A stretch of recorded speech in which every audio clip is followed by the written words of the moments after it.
ኢትዮጵያዊነት ማዕቀፍ ነው። ኢትዮጵያዊነት ከትናንት እስከ ነገ ነው። ኢትዮጵያዊነት ከሀ እስከ ፐ ነው። ክቡር ጠቅላይ ሚኒስትር ዶክተር አብይ አህመድ ካለው ውድ ጊዜ ፈቅደው እኛን ሊያገኙ ስለወደዱ ከኢትዮጵያ ቴሌቪዥን ጋር ባለፉት 7 ዓመታት የመንግስት ጉዞ ወቅታዊ ጉዳዮች ላይ ትኩረት አድርገው ቆይታ ሊያደርጉ ስለወደዱ እጅግ አድርጌ ነው የማመሰግነው በእኔም በተመልካቾቼም ስም። እኔም አመሰግናለሁ። መልካም እንግዲህ ቃለ መጠይቄን የምጀምረው ከአንድ ንግግሮ ነው። በተለይ በበርካቶች ዘንድ የሚነገር አሁንም ድረስ የሚጠቀስ አንድ ንግግር አለ። ስንኖር ኢትዮጵያዊ ስንሞት ኢትዮጵያውያን የምትለዋ ንግግር ቫይራል የሆነች በርካቶች አሁንም ድረስ የሚጠቅሷት ናትና ትልቅ የሆነ ኃያል የሆነ ትርጉም እንዳለውም ጭምር እረዳለሁና ክቡር ጠቅላይ ሚኒስትር ኢትዮጵያዊነት ለእርሱ ምንድን ነው? እጅግ በጣም ወሳኝ ጥያቄ ነው። የኢትዮጵያዊነት ምንነት ላይ ሳንግባባ ከዚያ ተቀጥሎ በሚመጡ ሀሳቦች ላይ መነጋገር ያስቸግራል። ኢትዮጵያዊነት ማን ነው? ኢትዮጵያዊስ ማን ነው? ለምንድን ነው ኢትዮጵያዊነት የሁላችን አሰባሳቢ ጥላ አድርገን የምንወስደው የሚለውን ነገር ሁሉም ሰው በእኩል ትርጉም ይገነዘበው እንደሆነ እርግጠኛ አይደለሁም። ለኔ ኢትዮጵያዊነት ኮመን ፌት ነው፣ የጋራ እጣ ፈንታ ነው። እንደ ግለሰብ ሳይሆን እንደ ሕዝብ የምንደርስበትን ማንኛውም ትልሞቻችን ልናሳካ የምንችለው በዚህ ግራንድ ማንነት ውስጥ እንደሆነ ነው የማምነው። ኢትዮጵያዊነት ሲባል ብሔራዊ ጥቅም፣ የግለሰብ ጥቅም፣ የቤተሰብ ጥቅም፣ የማህበረሰብ ጥቅም፣ ከዚያ ደግሞ አልፎ ብሔራዊ ጥቅም ልክ እንደ ግለሰብ ጥቅም ጠዋት ከፍለን ወዲያው የምናገኘው ላይሆን ይችላል። እኛ ከፍለን ልጆቻችን የሚያገኙት ሊሆን ይችላል። አሰባሳቢ ትርክት እኛ ሲፈጥረን ባለብዙ መልክ፣ ባለብዙ ቋንቋ፣ ባለብዙ ባህል ስለሆን እነዚያ የሚለያዩ ማንነቶች ዋናው ማንነት እንዳይሸረሽሩት የሚሰበስበን እንደ ቤተሰብ እንድንታይ የሚያደርገን ትርክት ያስፈልጋል። ከዚያም ባሻገር ያ ብሔራዊ ጥቅም ያልነውን ነገር ሊያሳካ ሊያበለጽግ የሚችል ትውልድ መስራት ይጠይቃል። ብሔራዊ ጥቅም ከግል ጥቅም የሚለየው ነገር በሰሞኑ በፈረንሳይ ሀገር አንድ የካቶሊክ ካቴድራል የመጎብኘት እድል አግኝቼ ነበር። ኖትርዳም ካቴድራል ይባላል። እዚያ ሲነግሩን ይህ ካቴድራል ተጀምሮ እስኪያልቅ 200 ዓመት ፈጀባቸው። 200 ዓመት ማን መኖር ይችላል? 200 ዓመት ማንስ ጀምሮ ሊጨርስ ይችላል? 200 ዓመት የሚሰራ ስራስ ጀማሪው ምን ሊሆን ጀመረው? በግል ጥቅም ቢሆን አያየው። ብሔራዊ ጥቅም ማለት ያ የጀመረው ያ የሚሰራው ከዚያ ከሰራው ስራ ተጠቃሚ እንኳን ባይሆን በትውልድ ቅብብሎች መካከል የሚጸናና ኢትዮጵያዊነትን የሚያቆይ ስራ ማለት ነው። አንዲት ቤተክርስቲያን ጀምሮ ለመጨረስ 200 ዓመት የፈጀው የጋራ የሆነ ፈረንሳዊ ጥቅም እንጂ የግለሰቦች ወይ የኩባንያ ጥቅም ሊሆን አይችልም። ብሔራዊ ጥቅም ስንል ከኛ ከግል ፍላጎትና መሻት የተሻገረ ማለት ነው። በእርግጥ አንድ ከግምት ሊገባ የሚገባው በርከት ባሉ ሰዎችም እንደ ችግር የሚታየው ኢትዮጵያ ውስጥ የማንነት አረዳድ ነው። የሰው ልጅ በአንድ ማንነት ብቻ አይታወቅም። እኔ በስሜ እታወቃለሁ። አብይ ስባል መለያዬ ነው፣ ማንነቴ ነው። የአባቴ ልጅ መሆኔ የአባቴ ስም ማንነቴ ነው፣ የልጄ ስም ማንነቴ ነው።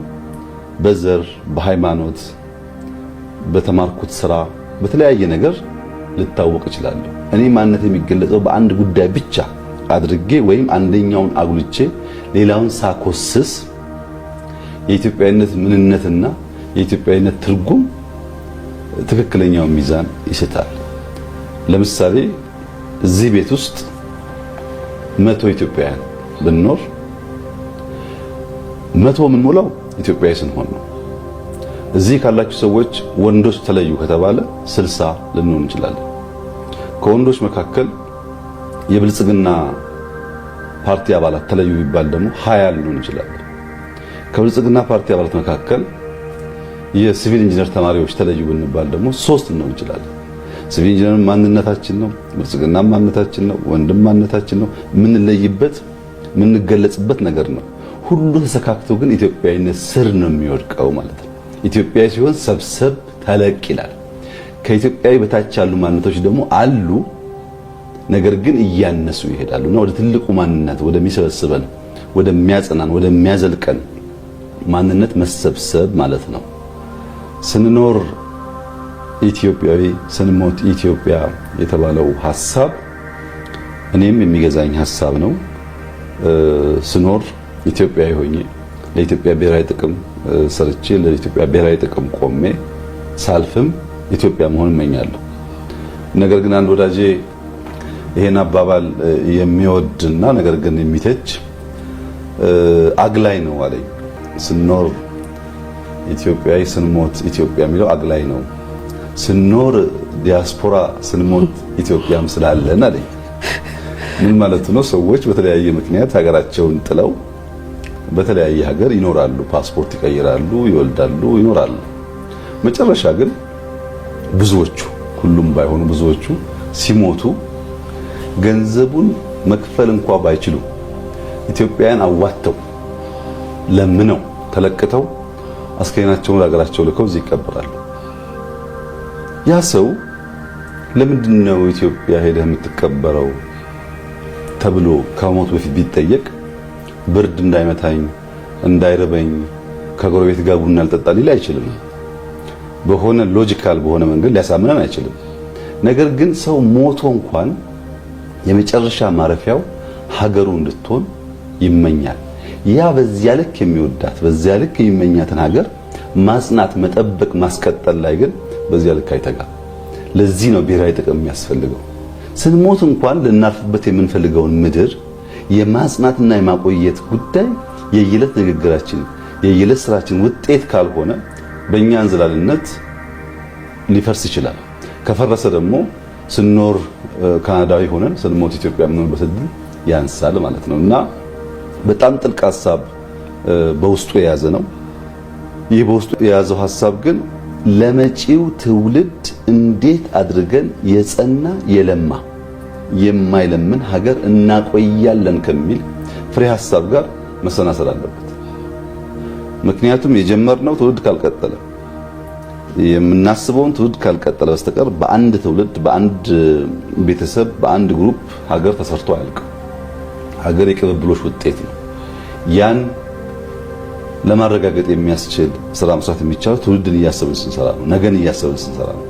ነገን የምናስብ ሰዎች ግን ዞር ብለን ትናንትናን መመልከት የማንችል ከሆነ ትናንትናችን የዘነጋን እንደሆነ ከትናንትናችን መማር የማንፈቅድ ከሆነ ነገ አይሰራም። ለዚህ ነው እኛ ትናንትን ከዛሬ ዛሬን ከነገ አስተሳስረን ሚዛን ጠብቀን ሀገር እንገነባለን ብለን የተነሳ ነው። እንግዲህ ሁሉም ሰው እንደሚገነዘበው ትናንትን ባለው ልክ ማክበር አጽንቶ ማቆየት የኛ ንግግር አይደለም፣ ተግባር ነው። በዚህ እድሜሽ ወይም ከዚያ ፊት ወላጆችን ብትጠይቂ የትኛው መንግስት የላሊበላን ውቅር አብያተ ክርስቲያን ሊጠግን ሲሞክር አልሰማሽ? በዚህ እድሜሽ ወይም በአባትሽ እድሜ የትኛው መንግስት የፋሲል ቤተ መንግስት ሊጠግን ሲሞክር አልሰማንም። በኔም በአባቴም እድሜ የአባ ጅፋር ቤተ መንግስትን ሰው ሊጠግን ሲሞክር አልሰማንም። እዚህ ያለንበትን የሚኒሊክ ቤተ መንግስት የኃይለ ሥላሴን ቤተ መንግስት ሁሉ ቀርቶ የሉሲ መገኛ የሆነው የኢትዮጵያ ሙዚየም የሚባለው አንድ ለናቱ ከተሰራ በኋላ ዞር ብሎ የሚያየው ባለመገኘቱ በውስጡ የያዘው ኮንቴንት በጣም ብርቅና ውድም ቢሆን ሰው ገብቶ ለመጎብኘት የሚያስችል ብቃት አልነበረም፣ አልተጠገነም፣ በተሰራበት ልክ አልተያዘም ወይም አላደገም። እነዚህን ትናንት አባቶቻችን የሰሯቸውን የጀመሯቸውን ነገሮች ለትውልድ እንዲሸጋገሩ ይሁነን ብለን አስበን የምንጠግንበት ምክንያት እንዲቆይ የምንፈልግበት ምክንያት ትናንትናችንን ማየት ካልቻል ነገ የሚባል ነገር የለም። ትናንትናን ብቻ በመጠገም ነገ አይሰራም። ለምሳሌ ዩኒቲን በመስራት ብሔራዊ መንግስትን በመስራት ብቻ ነገር ሊሰራ አይችልም። መሀል ላይ ችግር አለ። መንገድ የሚያገናኝ የለም፣ ሳይንስ ሙዚየም የለም፣ ፍሬንድሺፕ የለም። ለዛሬ ደግሞ ያ ክፍተት መሙላት አለበት ማለት ዛሬ ሊሟላ የሚገባው ክፍተት ሲሟላ ትናንት መቆየት ሲችል ነገ ቁልጭ ብሎ የሚታይ ምን አይነት ነገር ለመድረስ እንደምንችል ማንም ሰው በቀላሉ ሊገምት ይችላልና ትናንትናን በወጉ ተገንዝበን በወጉ ተረድተን እሱን ጠግነን ለልጆቻችን መሻገር እንችል ስናደርግና በትናንትና ውስጥ የጎደሉትን ደግሞ ዛሬ ስንሞላ ነጋቸው ብሩህ የሆኑ ልጆች ይፈጠራሉ ማለት ነው። ይሄን ያሰበ ነው ኢትዮጵያዊነት። ኢትዮጵያዊነት ማዕቀፍ ነው። ኢትዮጵያዊነት ከትናንት እስከ ነገ ነው። ኢትዮጵያዊነት ከሀ እስከ ፐ ነው እንጂ